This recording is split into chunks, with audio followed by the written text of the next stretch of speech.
It's Wednesday morning, and you know what that means. It's time for another episode of the Alabama Slam Podcast. I'm your host, Corey Hanna. What's going on, guys? It's Patrick Akers. And it's Steven.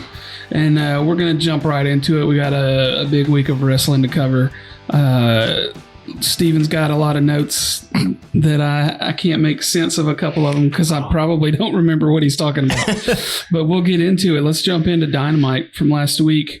Steven, start it off for me. What'd I say on there? Monet promo, fight of my life versus the fight of her life. Oh, yeah. She came out there. And she doesn't realize she's not a face. Let's start there. I'll start with that. She doesn't realize she's not a face. She's a heel. So she comes out there and she's talking about Willow and how Willow gave her the fight of her life, meaning Monet's life.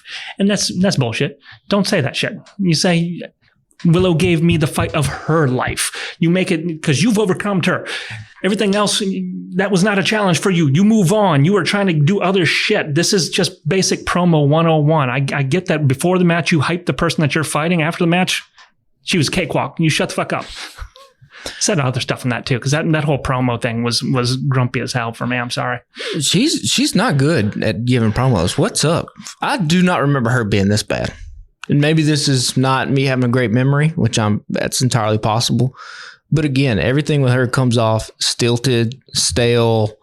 She feels like she is performing. She feels like she is trying to memorize lines and to hit her correct spots. Yep, and she gives away cues too. Yeah, and I'm just so disinterested by everything she has to do. And then we up it with you get Sky Blue come out there who gives dear God, that was let me pull up my note here real quick. What'd I say on there? Some of her quotes, some of her best work. Oh yeah, that promo ain't one of it.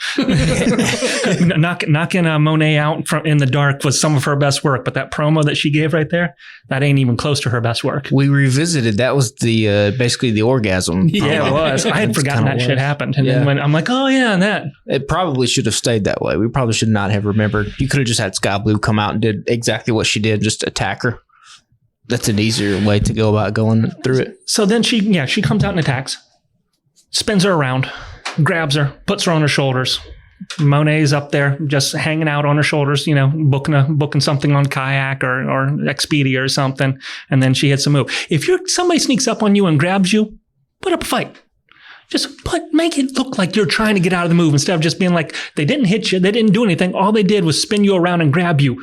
What are you? Are you lagging? Are you waiting for the signal to pick back up so you can spam whatever move you're going to do? No, do something. I did notice that. I was like, it's a little bit surprising she didn't do the usual and hit her in the back of the head first, because then you can at least be like, well, the person was disoriented. No, she just turned around and picked her up on her shoulders. It was just surprise, stun locked. Yeah.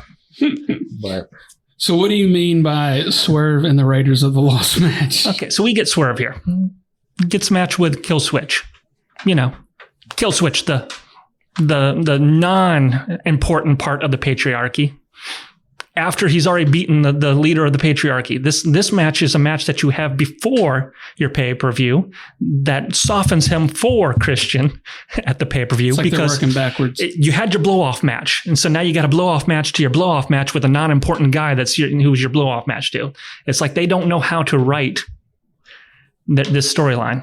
Or you could just have commentary say, Swerve asked for this match because after his big win against Christian, he's ready to move forward and put the patriarchy behind him. And this is the last piece he wants to end this do. But you're right. The usual way to book this is to book this match before and even you book the title match. It's a House of the Dragon whose house match.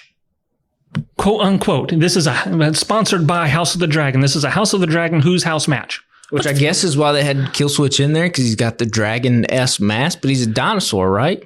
Well, yeah, they had some arguments about that in the picture-in-picture comments, but So I guess this dinosaur's about as close as we can get to dragon. So and can we this is a grown-ass man who's a jock, obviously, who just really likes dinosaurs, right? I mean, that's what this has come down to. This is like Eugene level of stuff. Yeah, more or less. I mean, yeah, I think the mask is goofy, but I've said that. I've accepted it at this point. And then we get he wins, and he's going to cut the piece of hair. So he grabs that chunk of hair and he yanks it hard. So you get that full elastic strap pulled back where you see the hair just hanging from that elastic strap 1.5 feet away from from Luchasaurus's head. I'm sorry, Kill Switch's head, so that he can snip that elastic mask band, hairband that comes, fully from Hot Topic or whatever. Yeah, I noticed that too. There was a lot of moments in this week's AEW where I was just like, what are we doing? Like, what's happening? It's and we'll talk about some more that I thought were just like the production. That even was the more participation egregious. trophy, by the way. He got a participation trophy. He got that full lock of fake hair that he took off of him.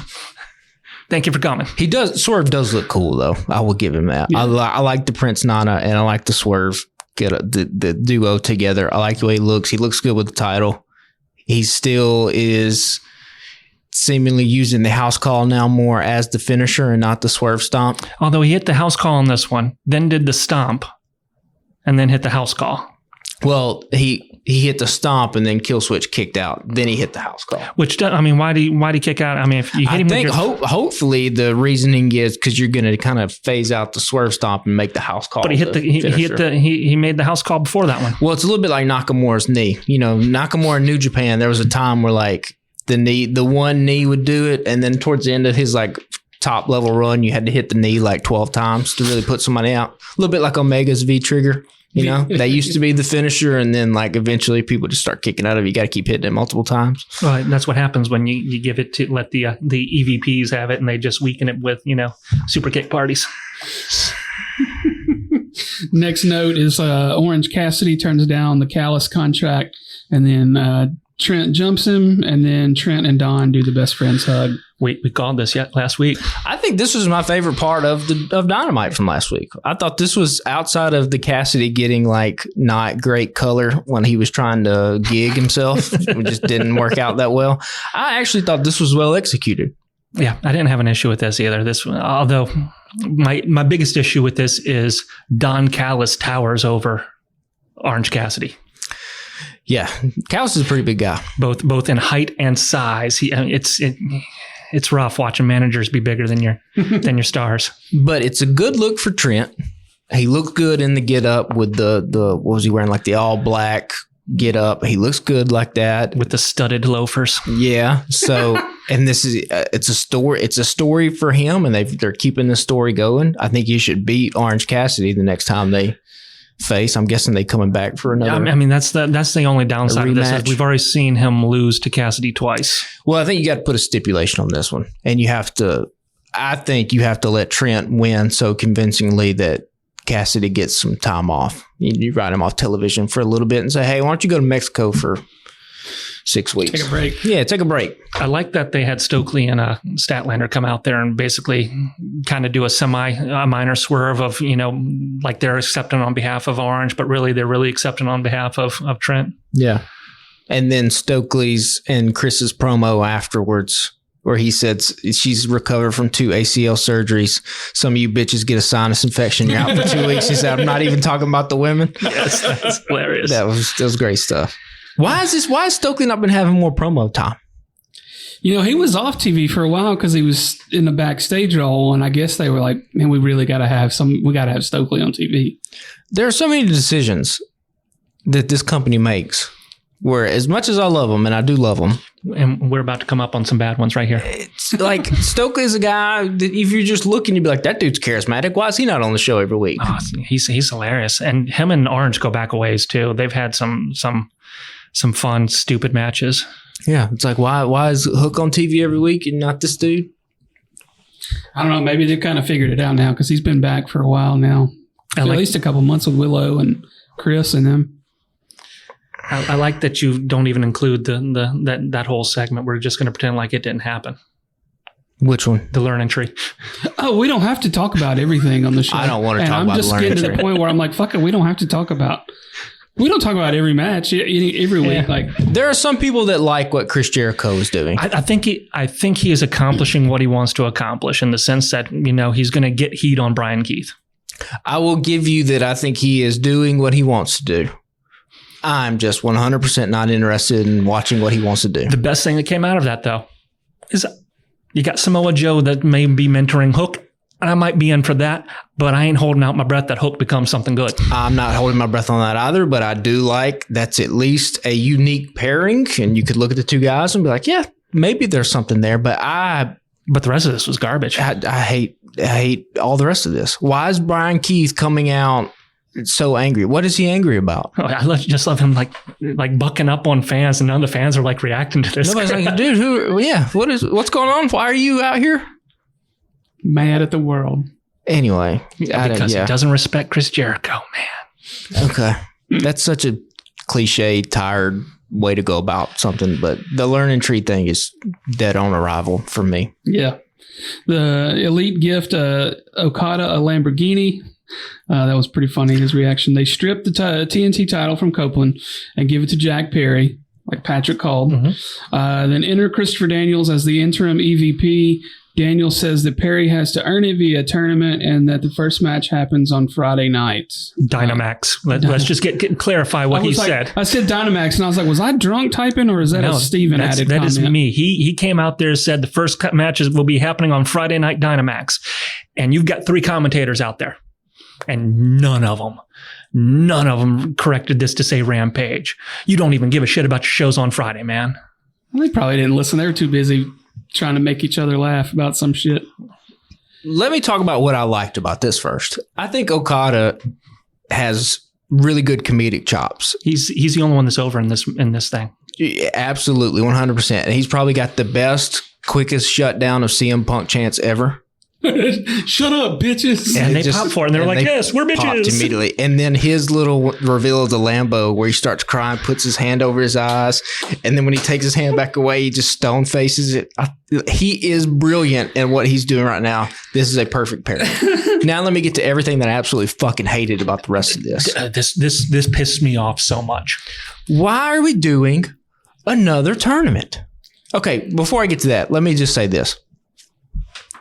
Why did Christopher Daniels play off his entire promo, much like Brian Keith, like he's the most pissed off man in the world? Why did he not take a page out of the Young Bucks and have a shit-eating grin when he come out? Because he got one up. He got one up on the Young Bucks. Well, here, let's take this a step back. Double or Nothing just happened. Yeah. Young Bucks, Elite, beat Team AEW. Yeah. What'd they win? Nothing. Not a damn thing. Not a damn thing. Because Tony was already back at that match. So they whipped him some, but not enough to take him out again. He's now appointed a new EVP that has more power than 2 EVPs. Which makes 0 sense. And the one thing they tried to accomplish where they reward somebody for doing something, gets thrown away. They are the big bad villain monsters that have all this power behind the scenes that have no fucking power behind the scenes. Here is what I would have done. And not to say that I'm right, but this makes way more sense and it kills 2 birds with 1 stone. First of all, you should actually have the championship inside the ring on a podium. And you should actually say, as EVPs, per our founders' laws or whatever, because they have a founders' clause, you've already established that. If there is ever a vacancy with any kind of titles, the EVPs are the ones who get to make the decision. And seeing as there's 2 of us and 1 of Kenny Omega, we hereby award the TNT Championship to Jack Perry. They give it to, they have the celebration. They pop the confetti. Then you have Christopher Daniels come out. And he says, hey, congratulations to Jack Perry, but you're probably all wondering why I'm here. Matthew and Nicholas, you happen to miss the conference call this morning. There's been some changes that have been made. Per Tony Khan, we need some authority around here. I'm the new general manager of Dynamite. And since I'm the new general manager of Dynamite, and that title isn't vacant anymore, now I have sole control over who challenges for the title. So now we're going to stack the deck against Jack Perry. We're going to have a ladder match. And I'm going to make sure that my life is a living hell for Jack Perry and the rest of you guys. Your new general manager, Christopher Daniels. He does a big thumb up with a shit-eating grin and he walks out. It gives the EVPs their moment of victory where they made that match mean something as opposed to just another throwaway spot fest that it was, because now, storyline-wise, it didn't mean anything. Yeah. We at least get the commentators announcing that Darby wasn't actually hit by the bus, despite what we tried to sell to you on the pay-per-view, even though the bus is coated in fake blood. Yeah. Which I mean, yeah, he obviously walked away from a 45 mile an hour vehicle hit. So yeah, obviously it didn't have to hit him. Yeah. But like, if you just make Christopher Daniels, instead of making him interim EVP, first of all, what is the fuck is an interim EVP? That's not even a thing. Who is just acting in place of Kenny, who? right? Of who? But Kenny can't answer emails and a phone call? Yeah. Like, he needs to just be a general manager. Wait, maybe he's filling Cody's place. Well, what you could have done is so like you said, you have to give the EVP some kind of win for their Anarchy in the Arena. So they get the title because they're the two EVPs, right? It's 2 against 1. Yep. We had the thing. But then you make it to where their demise is their own doing by saying, because you missed this fake conference call where the EVPs got to vote on me as a new general manager, since it was Kenny Omega was the only one vote to nothing. You guys abstained because you're not there. Congratulations. I'm now partners with you. I am the general manager of Dynamite. What I found with this whole episode was everything was rushed. It's like they said, we have this storyline and we have to get all our storylines done by the end of this episode. So you have Sky Blue come out and jump Monet. That's going to be her new threat to the champion. Nope, that match is done and we've moved on because we got the CML person coming out. Okay, great. We know that she ain't winning the belt. That's a given. You're not giving your title to somebody who's not even in your company. You got this whole, reveal of the title. Nope, you can't have the title. We're going to do this. I'm our EVP. Moving on. Everything was it's like they don't take a moment to let the story happen organically because they're in such a mad rush to get through it. Like, what's the difference between Jack Perry just being able to come out with the title for the next 2 weeks till we get to Forbidden Door versus him just winning the thing because he's going to win it at Forbidden Door? So what's the difference? Just let him go ahead and have it, call him the champion, and then you have a story going into Forbidden Door. He comes out with it anyway. Because as you saw in the ring, the only person that has any kind of reaction in that ring is Okada. The Jack and the Bucks get nothing. That is, they're talking about how they're getting booed out of the building. No, they ain't. They ain't even getting whispered out of the building. Even the Jack Perry scapegoat thing is kind of, there's like rumbling, like when it comes out, it's like some people are cheering him. Like, it's not just like a full bore, like, we hate you guys. It's like, oh, we really like Okada. We could probably get behind Jack Perry. And the Young Bucks, you're kind of just there. Like, you're cool, but like, we don't really gonna get any kind of reaction. Yeah, you let that title sit on him illegally for a little bit. Yeah, they're fucking bad guys. Yeah. That's what they should be doing. They should be winning shit, screwing people over. But yeah, what happens now? Because I'm guessing at some point, if you're going to try to do a Civil War type story, you have to pull in you got to pull in a Swerve, you got to pull in an Ospreay. Like, if you want to do this, then it's time to start getting.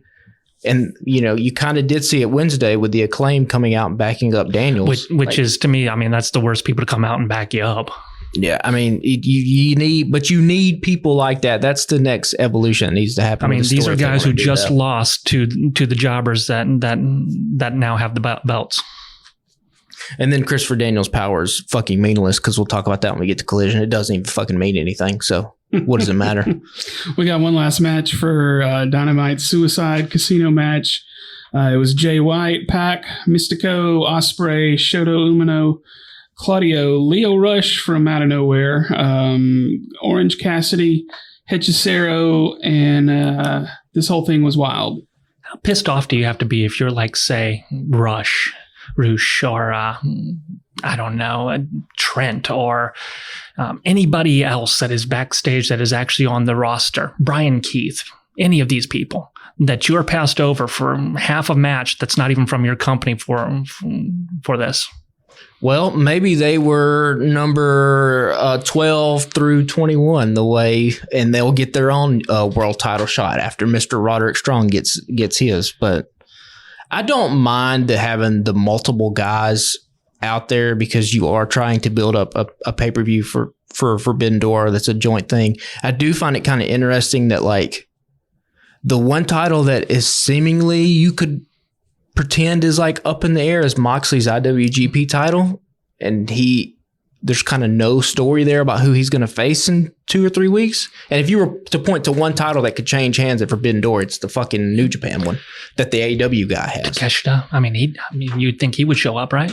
Well, O'Reilly? it has to be it's got to be a New Japan guy. It's got to be Naito or whoever. They were in Los Angeles. Why not have one of the guys show up? I kept looking. I know I looked Thursday or Friday, but I haven't looked since. Is Leo Rush? Is he back with AEW or because he was on Collision? I think this is just a flavor of the month type of thing. Probably. It seems weird. I mean, good for him. He kind of gets to do what he wants. I mean, yeah, his match Saturday night was fun as hell, but it just seemed strange. But I will say this for AEW. I did like the gauntlet match. I thought it was crazy. I'd say this is indie scramble to me, in the sense where you got a whole bunch of people that come out, but half the time it's only 2 people in the match while everybody else is on the outside looking half hurt, but standing up watching the match because they got to scramble in to hit their spot move. So there is that. There is a little bit, and your mileage is going to vary about whether you like that style or not. I did like seeing the multiple guys like Ospreay with Shooter in there. I thought that was fun. But I've said on this podcast for a long time that like AEW doesn't have the luxury to sit and wait on storylines. Like they are trying to gain an audience. They're trying to pull more people into this tent. My booking philosophy would be I'm trying to put on the best possible match I can put on, and then I'll figure out the future later. Well, if you're looking at AEW right now, what's the biggest match you could put on at this moment? It's undoubtedly Swerve and Ospreay. Those are the 2 most over guys in this company. So I do kind of like that they're throwing them together. Now, do I have confidence that they're going to do this correctly? If we were to recorded this podcast last Thursday, I probably would have said yeah. But coming out of the damn Collision Saturday and what's about to happen with the title, I got no hope for this. They're going to put on a banger match. They're going to tear the house down, Forbidden Door. Well, like any way for this to make sense or to be interesting from a pure storyline standpoint, I think they have already messed up. The biggest thing I'm taking away from this is AEW does not have it's like attention deficit disorder in a way. They have something they get distracted, don't follow up on it, come back a couple weeks later. Just came out of Double or Nothing. MJF is made his huge return. So in theory, that is your biggest star right now. He'll be here in a week. Yeah, he'll be here next week. Why did he not open the show? It's been 9 months since he's been on Dynamite. Get MJF to Los Angeles. That's an easy flight from wherever the fuck he's at. There's no consistency in the storylines that they present. It's here's the thing though. I do like Ospreay is awesome. The crowd's responding to Ospreay. Yep. He's the saving. Him and Swerve are the 2 saving graces of the show. Do you say he wins? Yeah, I think you got to wait till All In to put it on him. I don't. I think they're going to pull the trigger right here, right now, because while Swerve has a following, he's not got the Ospreay chance. He is not that. So you know. I don't know how I would book this. I don't know if I wouldn't just put it on these guys to be like, can you give me 3 really awesome matches? Can we get to Forbidden Door, All In, and All Out with you guys giving me 3 all timers? Because if we can do that, that's a different. I was just sitting here thinking I might not buy this pay-per-view because, like, we were talking last week about who do they put from New Japan up against some of the top guys now? Because like the top guys from New Japan in the last 3 years have signed with AEW, you know, the guys that we looked forward to the last couple of years. But then now I'm like, well, I got to watch Ospreay and yeah, that's $50. They bring you, they bring me in. Let's get into Collision. Steven didn't watch Collision. Let's play Guess What Happened on this episode of AEW. So I've got the breakdown of the lineup that was tweeted out. Spoiler-free lineup for Saturday. Claudio Castanella versus Johnny TV. I'm assuming Claudio won. Leo Rush versus Roderick Strong. I'm assuming Roderick Strong won. Daniel Garcia and Shibata versus the Workhorsemen. I'm assuming Daniel Garcia and Shibata won. Thunder Rosa versus somebody I don't even know. I'm assuming Thunder Rosa won. Shane Taylor and Lee Moriarty versus the West Coast Wrecking Crew. with names included who, again, no clue. I'm assuming Shane Taylor and Lee Moriarty won. Brian Cage and the Gates of Agony versus KM, Danny G, and Danny Rose. I am assuming Brian Cage and Gates of Agony won? Well, they are actually, you're wrong, because now they are Cage of Agony. Okay, Cage of Agony. All right, all right. Patrick looks real proud of himself. That's the new Jumbotron. They're now Cage of Agony. FTR interview with Siobhan. I am assuming that FTR came out and said, hey, we got our asses stomped, but you know what? We're coming back for you at some point down the line, Bucks, because we're the tough guys. Out. It was something like that. Yeah, pretty close. Will Ospreay versus Kyle O'Reilly. I'm assuming that Will Ospreay won. Listen, it did, but that match slapped us pretty good. I get the point you're trying to prove over there, but you could do the same thing with what happened on Monday Night Raw last night. Could you have named all the promos? I mean, because I'm willing to bet I might have shortened that promo to the respectable amount of time it needed, but I shouldn't be able to tell you exactly what every promo on that thing said. Here is the one huge thing from Collision. Roddy has a match against Leo Rush. Just now returning Leo Rush. It was a good match. It was a fantastic match. Right? Both of these guys are great in the ring. The AEW has no problem when it comes to the matches inside the ring. Roddy then marches to the back, yelling Tony's name. Tony! This is 3 days after we've just established that Christopher Daniels is now the mouthpiece, but from the talent to Tony Khan. What Christopher Daniels says comes straight from Tony Khan, and seemingly you cannot get to Mr. Khan until you go through Christopher Daniels. So here I'm picturing this. You're telling me this. So I'm assuming he walks to the back. There's a monitor. There's goofy ass Tony Khan sitting behind a monitor. Yep. He walks right past. Christopher's like, "Oh, you can't be here," and then he's like, "I'm going to talk to Tony." And then Christopher Daniels just kind of walks away. I must have missed that. I don't know what's going on. Oh, you didn't? Oh, bro, this is the cardinal sin. This is the whole fucking issue with this company. Is that logically it doesn't make any damn sense. Didn't even make it from Wednesday to Saturday. We didn't even follow through with the story for the whole time. So Roddy's looking at Tony Khan, who, by the way, and this was recorded on Thursday night. Yeah. So it didn't even make it from Wednesday to Thursday. Yeah. Tony has just a smile on it. He's laughing because he can't help. I don't know why he can't help but laugh, because he's supposed to be serious. Like, here's a dude allegedly cocaine is a hell of a drug. Here's a dude who is essentially storming into his office, right? Because he's doing the thing, and Roddy's like, "So Will won, but I was the 11th guy in the Casino Gauntlet, and I should have won. So I should be the one to get a world title match against Swerve. And I want that next week."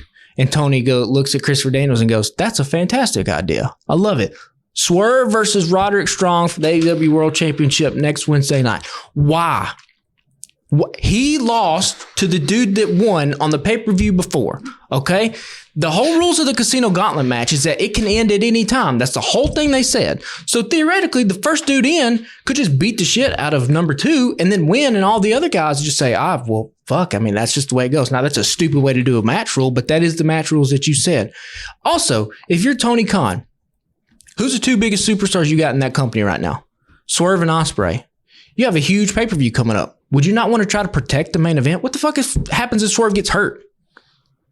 That's why you should have said the reason Swerve is having this match against Killswitch is because he asked for it. And because he's a champion and Tony's doing good business and he wants to put the patriarchy thing to the end, he gets the match. But we want to protect fucking Will Ospreay versus Swerve because there's not a bigger match in wrestling right now for our company than these 2 guys. Yeah. I mean, here's the thing. And also, not to cut you off, but the Casino Gauntlet was 21 guys. Will Ospreay was number 10. Roderick Strong was number 11. Who was number 21? That means there's 10 other dudes who should be outside of Tony Khan's door being like, okay, so I want one. Yeah. I want one. And let's jump back to Wednesday, because you got Daniel Garcia talking about my favorite thing. Oh, I was wondering if you were going to bring this up. I need to just climb up the rankings. Why the fuck do you need to climb up the rankings? All you got to do is win one of these gauntlet matches, or just walk back there and demand something. Or be the next guy. Yeah. You could just walk back there and yell at Tony. Here's the thing. We've talked before about why isn't your champ on TV and things like that. I get them wanting Swerve on TV every week, but they've had him in fucking matches every week. He could just come out and cut a fucking promo and go to the house. Let's get back to these matches, because I made fun of the matches that just happened on Collision, because every single one of them is a bunch of jobbers against jobbers, except for Will Ospreay, who's against a jobber.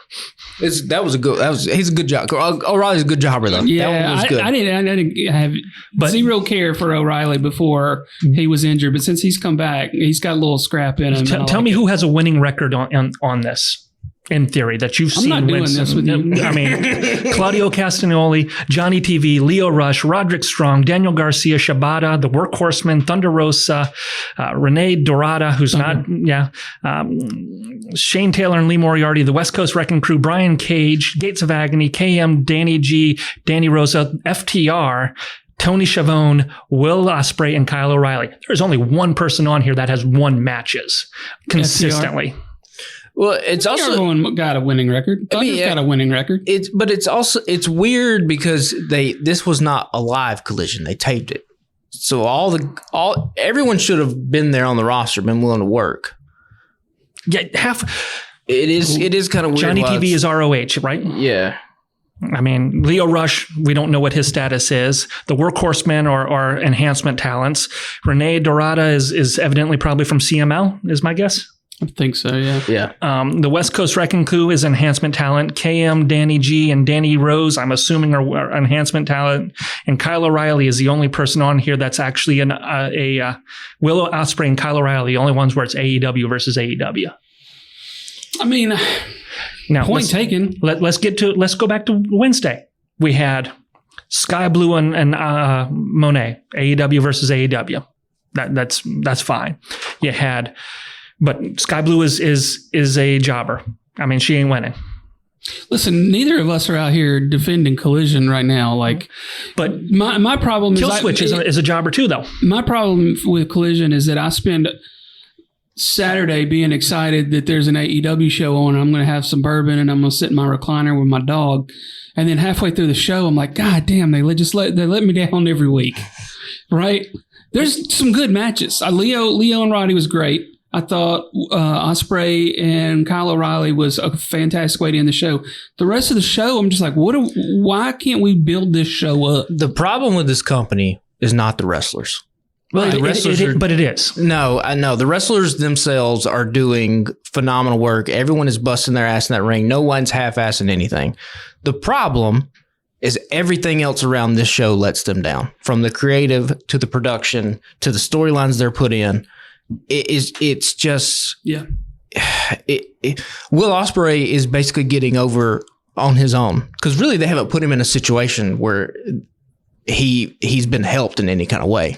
See, I'm saying it's the wrestlers because you've got your wrestlers wrestling people that aren't even in your company. I appreciate that you have a Forbidden Door pay-per-view. But that's not the wrestlers themselves. That's the creative that's letting them down. Do the wrestlers have a say in how long these matches go? No, I don't think so. No. Because we got Moxley wrestling Romero for 15 minutes? Yeah, no, I don't think it gets down to that. Now, I think that the wrestlers have a say in maybe in their overarching story, but I don't think Brian Cage is going to Tony Khan on Saturday night and being like, I want to wrestle the Workhorseman. And so, when I'm saying, if it was the wrestlers, then you would see the matches being half-assed. But even Roddy Strong and Leo Rush, those two guys are working their ass off to try to get the crowd into it. It's just the crowd's not into it because it's a cold match. There's not an angle here. You have to help these people, put them in situations where when then they go out and execute their athleticism, you have a story that's undergirding all this that people can get behind, and then that's how you fucking make stars. The promos fill the seats. The stories give you a reason to care, and the matches are the framework that you put them on. It's as simple as hey, let's remember that Christopher Daniels is now an authority figure. So let's not have a wrestler come and just emasculate him literally on the program right after we established 24 hours later. To where it doesn't matter. I mean, in his defense, Roderick is probably twice the size of the Bucks. I mean, that is true. But it's just, Like I said, I bitch about the show. I still love the show. I still love AEW more than I do WWE. But like, I get so damn frustrated because it's like this is why I've stopped watching on Saturday. It's like it's nothing. It's an enhancement show at best. This is Saturday Night Heat. But that doesn't mean that doesn't mean there can't be good promos, and there doesn't mean that there can't be interesting angles outside of Ospreay versus O'Reilly. Did I miss anything? No. Oh no, you didn't miss anything. Did I really miss anything with Ospreay and O'Reilly that I needed to? I mean, because you need to be reminded that Ospreay, even though Ospreay is the greatest in the world, you just need to every once in a while. You just need to put some respect on his name, William Ospreay. This man is out here with no help from any kind of creative, and every time that the fans are like, "Thank God this motherfucker's about to come out," because the rest of this show is. But here's the thing: he's not. Nobody's watching this show. No, but they still love him, though. The fans are reacting. The crowds are reacting to him. Nobody's watching Dynamite really at this stage because it's pulling the same numbers in NXT, and NXT ain't exactly pulling in numbers. But we gotta, and I don't even know what the answer is because the problem is the dude that's writing the checks. So until somebody gets in that man's ear, this is, we'll keep getting the awesome matches. Yeah, it's like he was putting on bangers well before.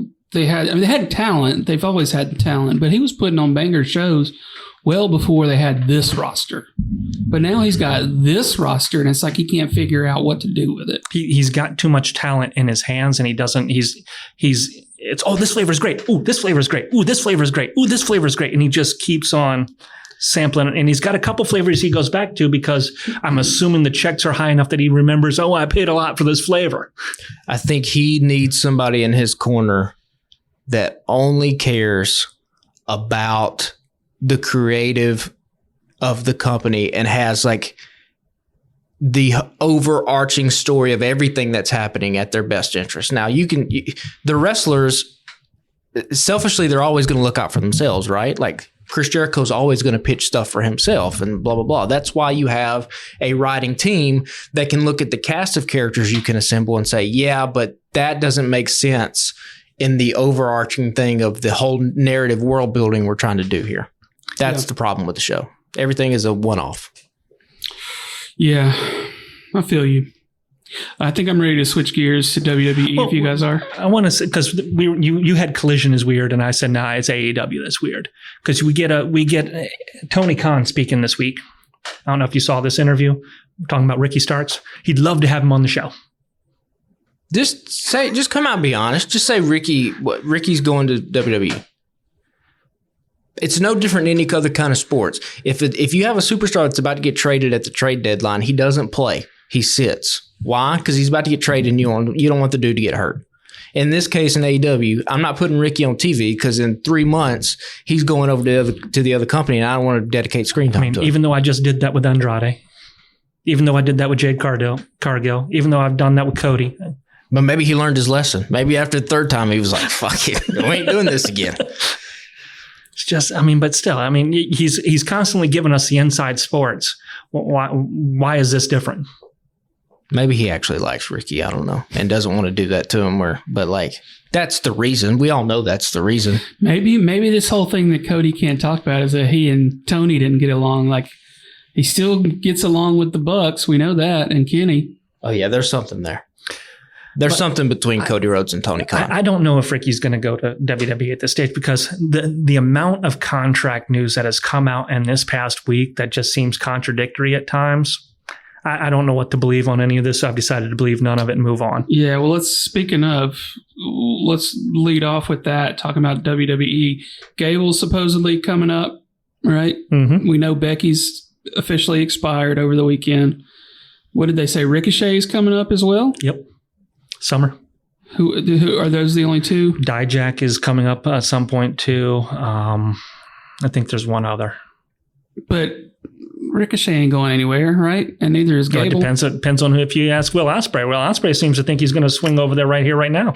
If there's one dude that I could see coming over, it would be Ricochet. I don't think Chad Gable's going to come over because why would he? I think he's going to get some money out of this, though. Correct. Oh, well, yeah. He's in the best booking of his life, right? Yeah. And Ricochet, he's got his woman that he gets to see every day at ringside. Well, true, but then he would only have to work one day a week. He'd get to see her the other. Because does she go on house shows? I think she travels. Oh, well, then never mind. Well, then maybe he stays.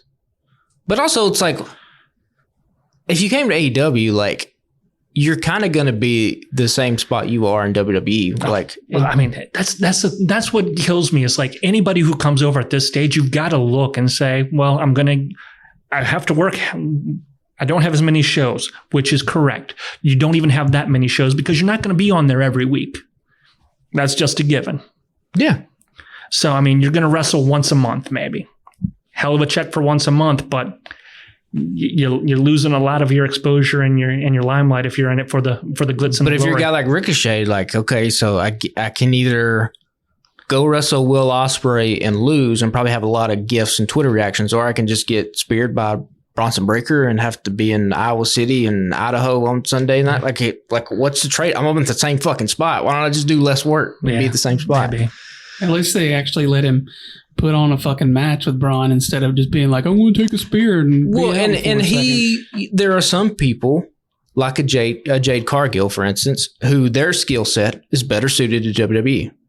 There are people like Ricochet who I think his skill set is better suited to something like AEW. Now, I'm not saying he's going to come over to AEW and win the world title, but you ain't going to do that in WWE either. That's what we said about Andrade, right? Like, bro, you can go back, but you going to be on Twitter on the speed bracket thing just like you are in AEW. Like, you're the same. Well, what's happening with our man? He had some TV time this week. I mean, he has now got a story with Legato where Angel is trying to seduce him.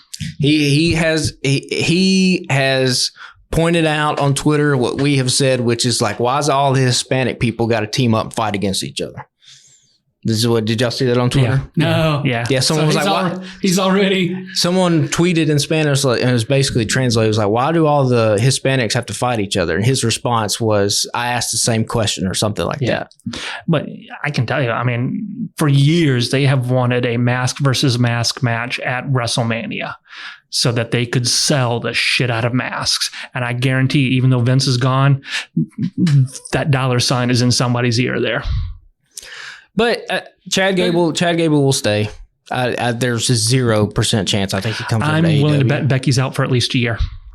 I would, I mean, why not? I think that she might not come back till after she has a second kid.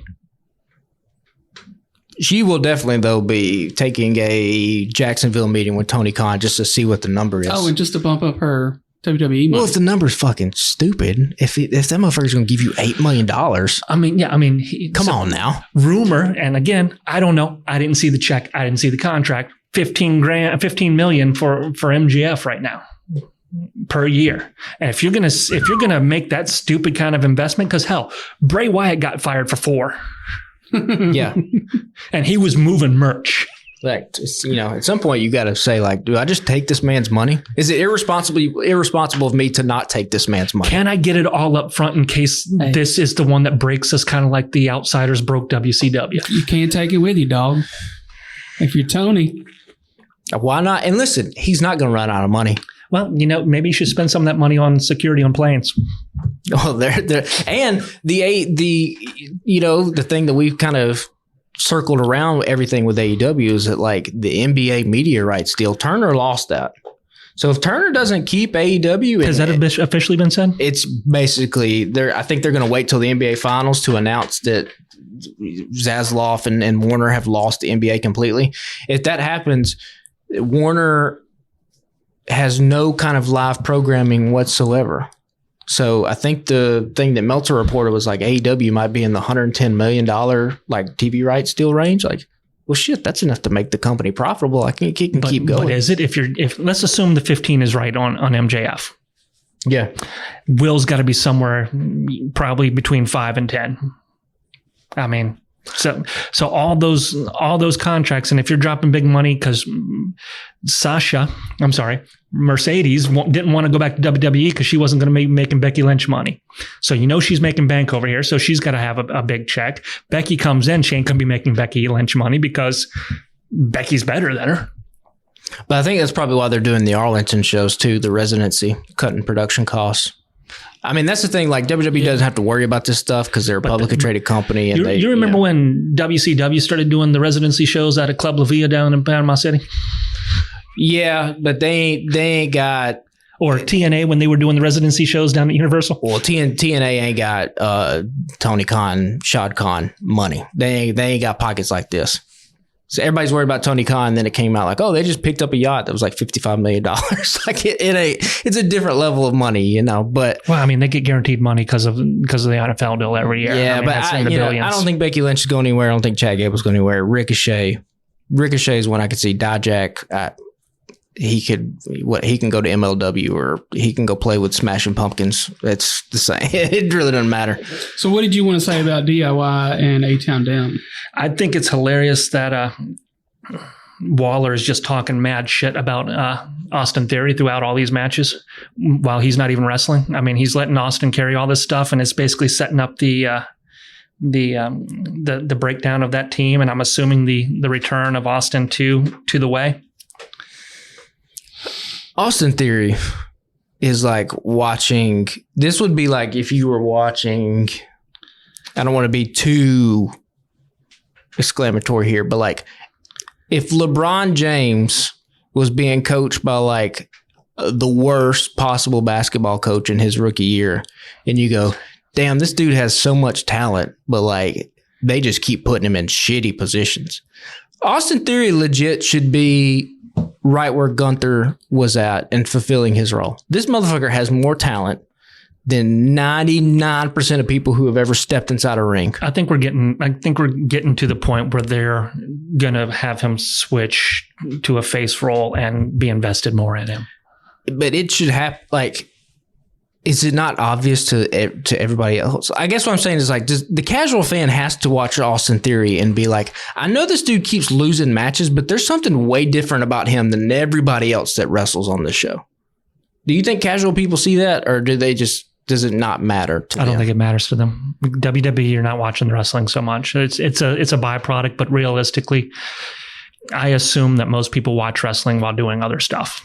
But is it not painfully evident? Like you got like they're portraying Chad Gable as a badass, right? And he is a legit Olympian.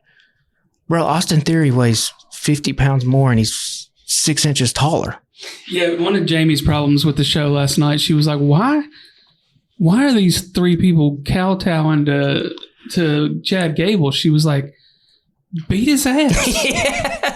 But it's coming. It's coming. But like, if Austin Theory was in that role, then you could be like, well, he looks like a freaking killer. Sure. He's Akira Tozawa. Like, he's got to look up at Austin Theory. Yeah. But I mean, Otis, we all know that's going to be the most satisfying one.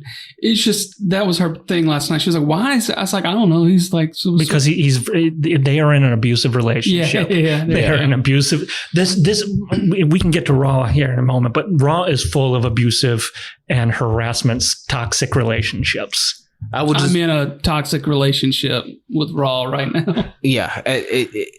I just will never not sing the praises of Austin Theory. It's borderline criminal what's happening to this guy.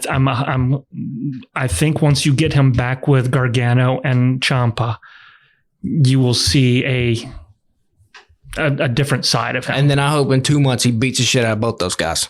And I need Austin Theory the way, like, to me, there would be zero sort of tier breakdown. Like Austin Theory would be on the same one as like Roman Reigns, Cody, Seth. I think the dude is he's that not there talented. yet promo wise, unfortunately. And if give him a mouthpiece, but he needs one. And it goes back to that WrestleMania match with Cena, where Cena said, "This is what's going to happen. After you win, that's great, but you're going to have to deal with the eyes that are on you, and you ain't got the chops, man." I think you got the chops, Austin Theory. He's got the You need to be unleashed. Patrick believes in you. I believe, man. Bro, when it's there, all the Austin Theory stock, if anybody wants to offload, give it to me. I'll buy it all. So what do you mean by woo-ha? He's got him all up in check. Random ass violence going to break some necks. Busta Rhyme coming in here. Solo running so much game here. He got Cody in check and they don't even know it, man. I'm looking forward. Okay, let's just take a trip down memory lane back to New Japan. Back when the Bucks and Omega and Cody were all out there and they were all in the Bullet Club together. Who was in the sidelines on that Bullet Club? Tonga. Yeah. Loa, both of them. So he's already got a connection there that we're gonna get exposed, and I'm hoping that will tie into what that checking is, or I mean, maybe this is the Fatu reveal, but I think the Fatu reveal is more set up for what you want to talk about, which I am also excited about. Yeah, I had the KO and Heyman segment as one of my notes. Both of those guys were fucking great the other night. The thing that Heyman was talking where he's like, look, man, I don't even know, this is random ass violence. There's no strategy. And he's trying to convey to KO that this isn't what you think we're dealing with anymore. You think I'm a manipulator, but I've got no control. So this guy who is known for his control has lost control, and he's pleading to this other guy to try to help him in a way, try to help both KO and himself. And because of his past and what has gone on before him, we're getting nowhere. And it's beautiful. That betrayal from years ago is now biting him in the ass. This is long-term storytelling, man. It'll be satisfying whenever Solo puts the thumb on Heyman. Heyman and lays his ass out. And I mean, we have seen Heyman as a babyface before. He's not been a heel for his entire career. He's had babyface moments. Yep. And I think the way they're building this, and it seems as if we are eventually going to get to a Roman Reigns versus The Rock match. I do think that is going to happen at some point. I think Roman alongside Paul Heyman up against the evil bad Rock, I think they will get cheered. And Solo keeps saying he's been talking to the tribal chief nonstop. They keep working out with Solo. Good on Solo for getting better. It was rough. It was rough. Boy, it was rough. I was ready to pull the plug. But you did some work. The suit is still a little bit. We got to work on the fit just a little bit. I like the red and the black. I'm still eager for Fatu to come out. Well, yeah. I mean, I guess that's got to happen sooner rather than later at some point. It's been confirmed he is signed, right? Yeah. We aren't. Okay. Yeah, he was there for Backlash, but because everybody thought he was going to, because they made him pull out of like a bunch of his signings or whatever. They're just trying to establish Solo a little bit more. And I think Solo has now found his footing enough that they can bring him in and he won't completely just overshadow him. So I got. You got? I got. I'm so naive that I really thought AJ was retiring the other night. See, this is what I'm saying. This is the advantage and / problem of being a long-term wrestling fan. Because, I mean, the color was different. We got pastel blue as opposed to salmon. But this was 10 years ago, 11 years ago, I guess, really. Yeah, this was classic. You kind of see it coming. You're like, he's like, why the fuck did he retire? This is the best shape he's ever been in his entire life. Why? He's making more money than ever. What's the point of retiring? So, this is not like a real sport where like your stats start going down. This is all this shit's made up. This is a real sport in the sense their stats go down because you start having matches like Jericho does, or you start having matches Angle had. But AJ on is the return when he was trying to do the Baron Corbin stuff. AJ still works fucking circles around. Yeah, Jericho. AJ. When you talk about AJ Styles, you're talking about one of the probably 5 greatest in-ring wrestlers of all time. Yeah, I loved this angle. I thought he pulled it off, but I will always have memories of when Mark Henry pulled this on John Cena, left his boots in the ring and was heading out the door, turned around, grabbed his ass, and World's Greatest slammed him right there in the match. Yeah, the sequel will never be as good as the original. The Mark Henry one is an all-timer. This one is, it's a nice little homage. It's a cute little thing, but it ain't going to be as good as the Hall of Pain. I've expressed my love for Cody Rhodes on many occasions. I want AJ to win. I need AJ to win. Well, he ain't gonna win. You don't think so? No, no. Cody's got kids crying in the front row. That motherfucker ain't going anywhere. He's keeping his title for a long time. Oh man, I would love to see AJ win this and have like a little bit of, because I've always been a fan of the chase, not the retaining. but that's just me. Well, these look. You don't tell the story, Cody's story, and then turn around and put the belt on AJ. No disrespect to AJ. But no, see, here's the thing. It's the same thing with Will Ospreay. Eventually, the dude's got to lose. Sure. I think he should lose at Forbidden Door and then win it all in. But Ospreay, I also saw, Ospreay. I thought because Cody's got to lose it eventually. He can't. But you've already established who he's potentially going to lose it to. Where in the hell was I even talking about him? The Rock. I mean, he ain't going to lose that shit to The Rock. No, but he is The Rock is the only next credible threat. Cody's not going to have a credible threat till The Rock comes back. See, I think he loses it for a while. I think he gets cheated because AJ's got numbers. He's got the Good Brothers, and while the Good Brothers are god awful at times, he's got numbers. So he loses it there. Gets it back at some point down the road to then do that feud later. I will bet $700,000 that I don't have that AJ Styles will not beat Cody Rhodes. What'd you do? Buy Berkshire Hathaway in that 1.5 minutes? Yeah, Cody. This is basically a holding pattern. It's a nice holding pattern. They're telling good stories, but we are in a holding pattern with Cody Rhodes until The Rock decides to come back. That's where we're doing, and then we will start telling the story. Because it's basically what Solo said. It's like, we got him in check. What does it mean to have somebody in check? It means basically The Rock ain't ready to come back because he's shooting this movie, so we got to fucking wait until he comes back. Here's the thing. Cody's shooting a movie too. What's Cody shooting? He's fixing to shoot the remake of Naked Gun. Dear God. Can he act? He has been. Is he the lead? Well, is he the? I don't know what star? part he's going to be in it. I don't know yet, but it's him, and so he's going to be going away for a little bit. He gonna keep that title on him though. I don't know, man. I'm hoping that he doesn't. Yeah, no, he could pull the Roman Reigns and show up one day a fucking month, if that. One day every 2 months would be like, let me go handle some shit. Yeah, like Roman did for a year and a half, the last year especially. So, all right, let's get to Raw.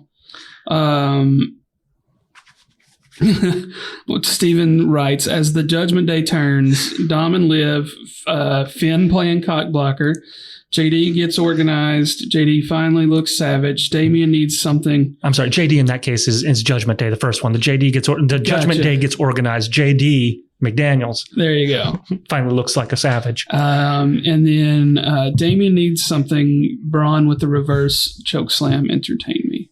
When he was fighting Carlito, yeah. So we got Liv coming out here saying that she's not just going to take everything from Liv. She's going to take everything because Dom is the thing she's going to take as well. Backs him in the corner. Finn comes out playing cock block. She's playing with his hair. He's all smiling. She is perpetually pushing this story forward. This is the best Liv Morgan has ever been. I should hate this story. Like, this is everything I hate about wrestling. Oh, see, this is everything I love about wrestling. This is the stuff I can get my wife in on wrestling. Like, this is the cheesy kind of shit that normally I would just roll my eyes and be like, oh, God, yeah, this shit is made for kids, really, at the end of the day. She's so fucking good in this role, though. Like, she's amazing. I'm kind of digging it. Jamie gets irrationally mad when she sees Liv Morgan on TV. I love it. She's like, I cannot wait for Rhea Ripley to come back and beat everybody's ass. I kind of don't want her to do that, though. I kind of want Liv to just keep on this roll. First of all, we talked about this last week. Dom, you got a one-way ticket to hell, okay? There ain't no way you on a highway straight to hell. You might as well just roll down the windows and enjoy the breeze while you get there, because it's going to happen. Dude got a wife. Dude got a mommy.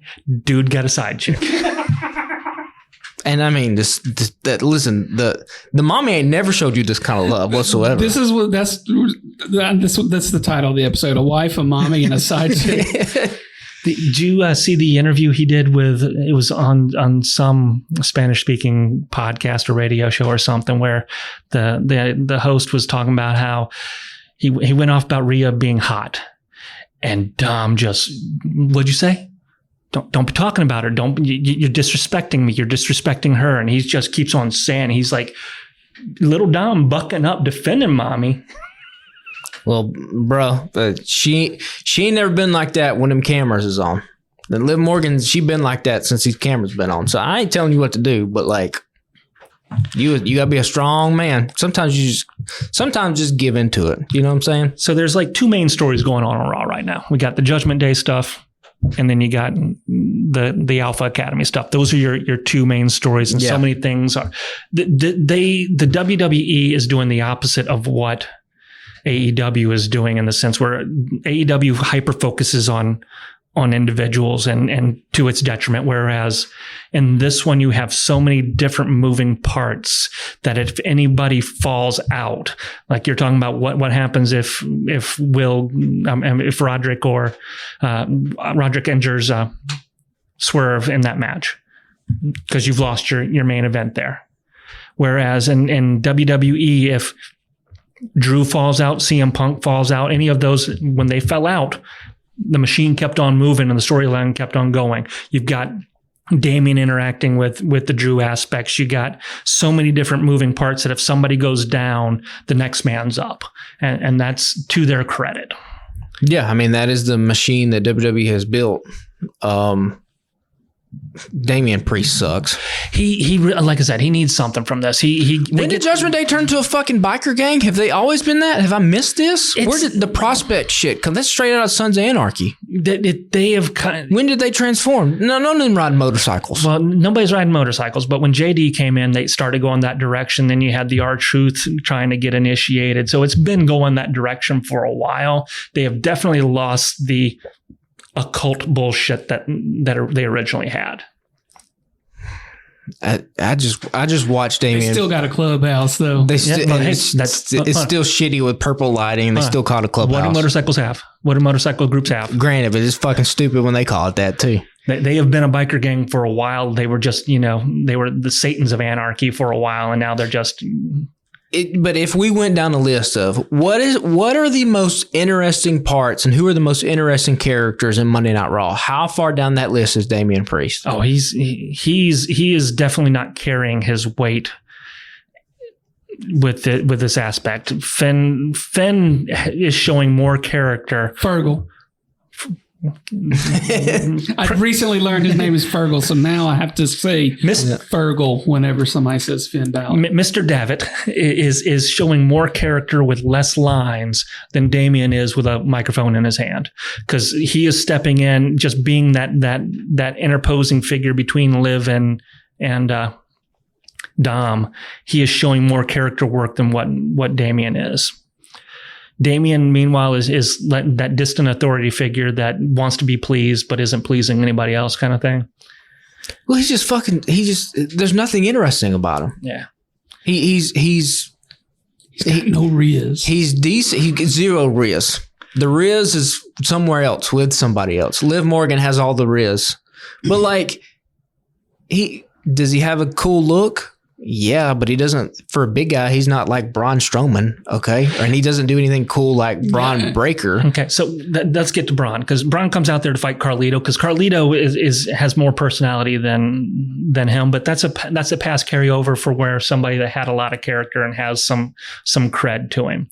When Braun grabbed him by the back of the neck like a goddamn puppy and picked him up and then just slammed him face first, that reverse choke slam, that needs to be his finisher from now on, because that's a unique ass move, and it looks like it knocks and it's better than a fucking spear. I tweeted out last night that there's too many fucking spears in wrestling, and I was talking about Braun Breaker. Good for him. He got at least part of a match with Ricochet last night, and Ricochet gave him a fight instead of him just coming out there and working a jobber. Okay, now hold on. I'm over the fucking spears. You can be over the spears. Braun and Lashley have the best looking spears right now. Fine. Take it off everybody else. Who else on Raw? Fucking Roman. Okay, well, Roman's gone, so everybody, he's not there. Jey Uso. He stole it from Roman, but I get what you're saying. Fucking Adam Copeland. Fucking a different show. Different show. Fuck it. It's wrestling. It's wrestling. They're all doing the same shit. I'm on Corey's side here. Everybody's got a damn spear. Did you see the fucking Frankensteiner? Listen. Okay, so let's I go. missed it. Let's move to the Braun. Drinking some milk out of the jug in the kitchen. We'll move to the Braun conversation, because I have been leery of this guy, to say the least. And I think I found out what I don't like about this guy. And I don't think it has anything to do with him. Braun Breaker is presented, it's like he's in a time capsule. If this was 2004, Braun Breaker would be the shit. He is the shit. But this is 2024, and like, you know, butt rock is like out of the mainstream. That's fucking goofy shit. Braun's gear literally has dog on the front, the word dog, and on his ass it says badass. This is like if your friend today went to get like a tribal tattoo on your shoulder, he'd be like, "It's fucking cool, isn't it?" You'd be like, "No, bro, it's actually not. This is stupid. Didn't we all agree this was stupid?" Retro. It's retro, man. Like, he's cool, but like, why does he have the generic rock music? Why does he have the generic ass things? We can acknowledge that the entrance musics of WWE, anybody who was generated during this time of whatever the hell the dude's name is, I can't even think of the stupid ass name. Hear me out. Do they get any say? No. Somewhat. Like, I think they get say in their gear. Their gear, their music. There was an interview here recently with Elias, you know, former wrestler. He pitched a gimmick to Vince. Oh, that they stole. Yeah. He was going to be the Monday Night Messiah. That's great. That's great shit, man. Not for you. We're going to give it over here. Yeah, I mean, so they have right call, by the way. This is a good call. So they have a say in the sense that they can pitch shit, but I don't know if in the past it was so much they were just pitching to the wind and it was getting put where somebody else saw it fit. Now, whether or not that's still the case, I don't know. It's a different landscape there. But dude's a badass. The gear is a throwback to what he is, and they are bringing that up more and more now. I mean, when you have Adam Page calling him a dog-faced gremlin, they are establishing who and what he is at this stage. So that is a callback to what he is. When the dude got up on that turnbuckle, full on leapt the additional 5 feet up into a Frankensteiner and tossed Ricochet on his head, then gets out of the ring, picks up those steel steps and chucks them, 10 feet over people's heads. The dude is a legitimate badass. I mean, I'll give you. The badass on the back of his trunks are legit. No, that's stupid. That's just stupid. No one calls themselves a badass. Braun Breaker is the type of guy who jacks up his Z71 old Chevy truck and thinks it's still cool. Damn straight he is, and he's got the truck nuts on the back too. Yeah, and it's just like this. When it's all in 2024, let's just present somebody in a different type of way. Because 2004 is not that retro. If it was 1984, that'd be kind of retro. If it was like, I don't know, synth music and it was, I don't know, Miami Vice type of thing. Music sucks, but here's what's the best part of it. If you think about it, Jericho's leaning into that shit too. Because he's doing the exact same thing of whoever. What is this dude's name that's doing the music right now that I can't think of? That just sucks. Is it Def Rebel? Def Rebel. Thank you. Yeah. He is making me deaf. Yeah. If you look at Jericho's entrance now, he does it. Because what's the first thing that hits when Jericho's new entrance is? I'm the learning tree. It's the same thing as I'm the role model. A storm is coming or whatever. He is capitalizing this shit, which is stupid as hell, but it's funny as hell too because of how shitty the thing is. We just got, Braun, we got to help you out a little bit. We got to help you out. They're helping you out a little bit more than they're helping out Austin Theory, but both of y'all, it's criminal. Y'all should go storm into somebody's office and be like, let's put a stop to this. All right. So moving on. Did we? No, we didn't touch on this yet. You've got a line here that says, "You've got a friend in the arena. They're just busy." Fergal versus Dragon Lee.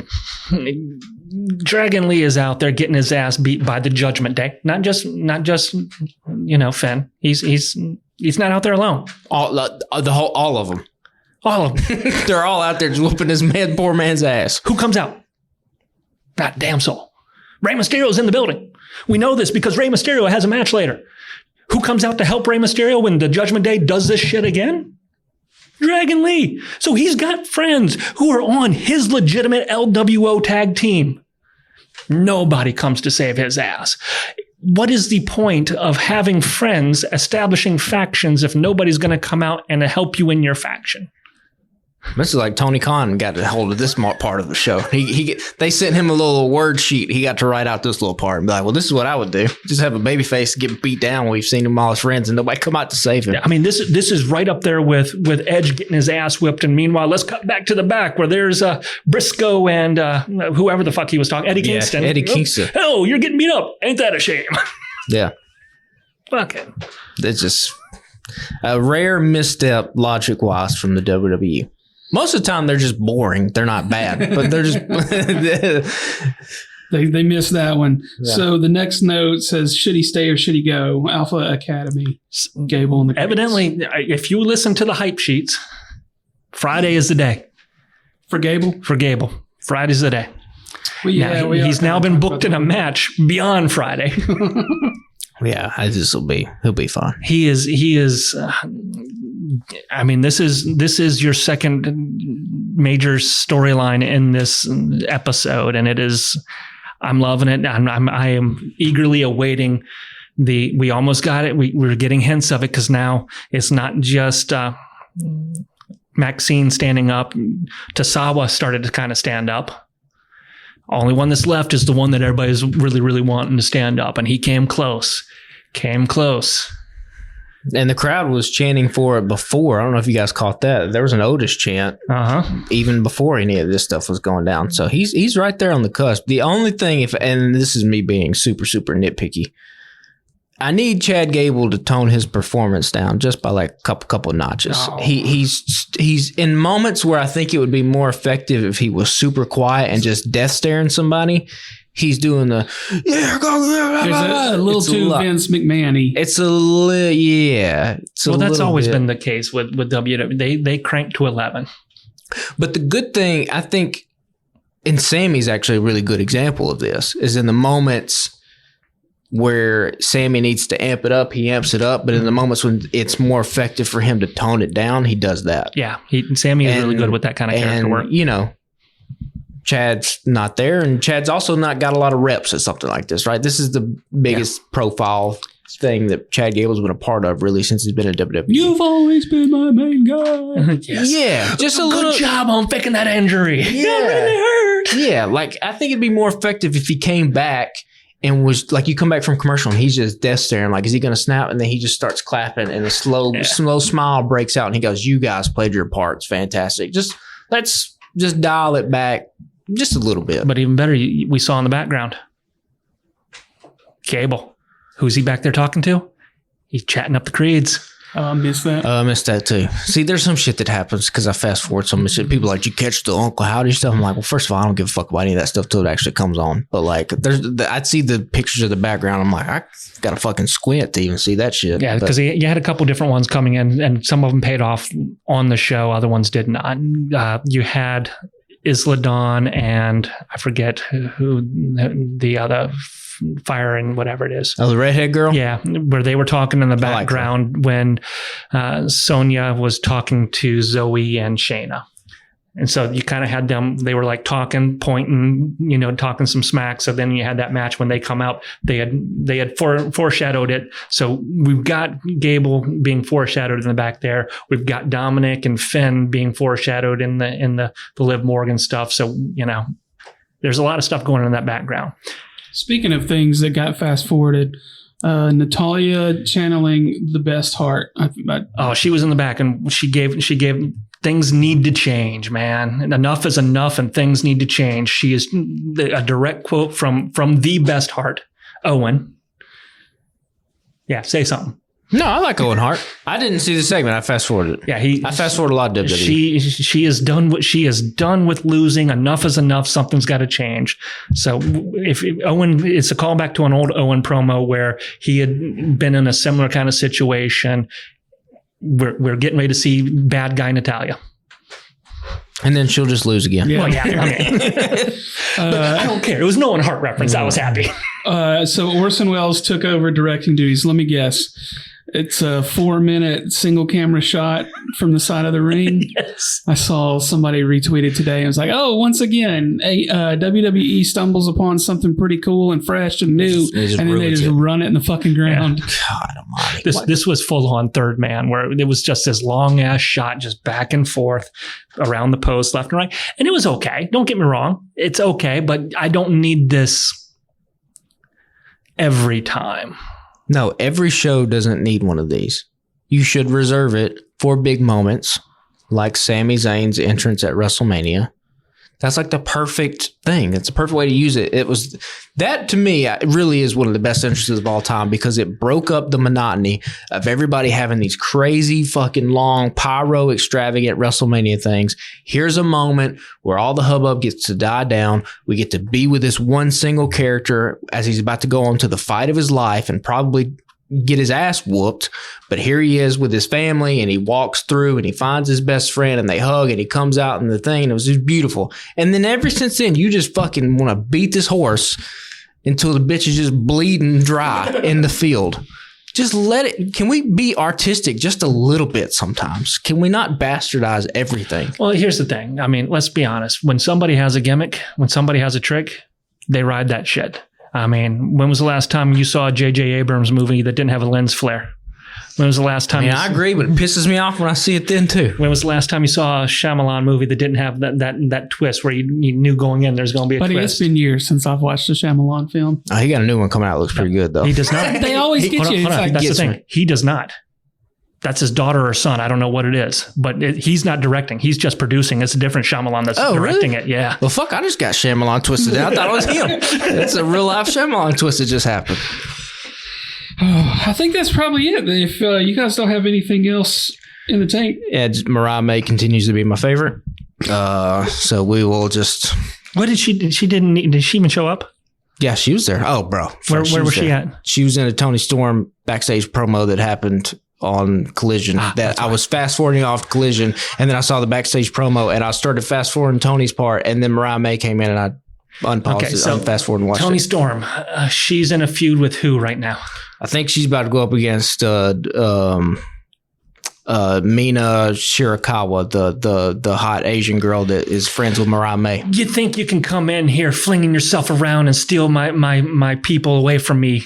You got another thing coming to you. I'm going to slam jam you with my clam jam. No, she said something like because she didn't mention Shirakawa explicitly. She was like, my forbidden door is wide open. And then you did miss a nice little character part because she said, let's go to the bar. And then it cut back to Nigel and Tony at the desk, and Nigel was taking his headset off. And Tony was like, that was filmed last night. They're not at the bar right now. Sit down. It's like, we have a show to do. So me and Nigel share the same affinity for really Mariah May. I do like Tony Storm, but that woman's something about her. I don't know what it is. I mean, I do know what it is. I know exactly what it is. There was a moment on the picture-in-picture. If you're watching on Fight TV, they keep on talking a commentary, and my goodness, Shivani set off Taz something hard. I saw something on Twitter about that. What was that about? He was calling. They were calling the match, and evidently, Tony got a message from Khan. And he's like, well, and Taz is calling the match, and Excalibur's like, oh, who are you talking to? Because they're not on live air. They're on the premium air at this stage. And he's like, how many times a day do you talk to Tony? It's like, oh, just call the damn match, dude. And the dude is what set off Taz. He's like, dude, I am calling the match, dude. Come over here. I'll jump across here and beat your ass. I'll jump across Excalibur and whip you. And Excalibur with the shit talk of the night. Is that before or after you get your knee replaced? So why is Taz mad that he didn't want to be called dude? I think, just he's an old school Bronx guy. Their New York guys are hot headed. Shit just happens sometimes. And then Excalibur was like, we're going to have a hard reset here in about 10 seconds. And then they come back and just act like nothing did happen. But just the fact that he's like, is that before or after you get your knees replaced, man? I mean, he's old. He is. They asked him if he wanted to come back. He's like, dude, I have never wanted to have another match. If I did, I'd need to have both my shoulders replaced and my knees replaced. And I'm good, bro. Come back for what? Yeah, One more. To do what? To beat up Chris Jericho in the match that everybody wants to see. Taz versus Chris Jericho 28 years after it's interesting to do so. Win if you can, survive if he lets you. Yeah. Oh, man. Well, I think that's it for us for this week. Be sure to sign up for the newsletter at The Alabama Take on the website at thealabamatake.com. Follow us on Threads, Instagram, and Twitter at Alabama Slam Pod, and our fellow network of fellow podcasters at thealabamatake.com or The Alabama Take on all social media. There's a weekly podcast there's a TV podcast, book podcast, two sports podcasts, Star Wars podcasts, and some music podcasts. So we'd appreciate that. And you can find Alabama Slam shirts and stickers and all kinds of shit at tpublic.com. Just search for Alabama Slam or The Alabama Take. And we appreciate y'all listening, and we'll talk to y'all next week.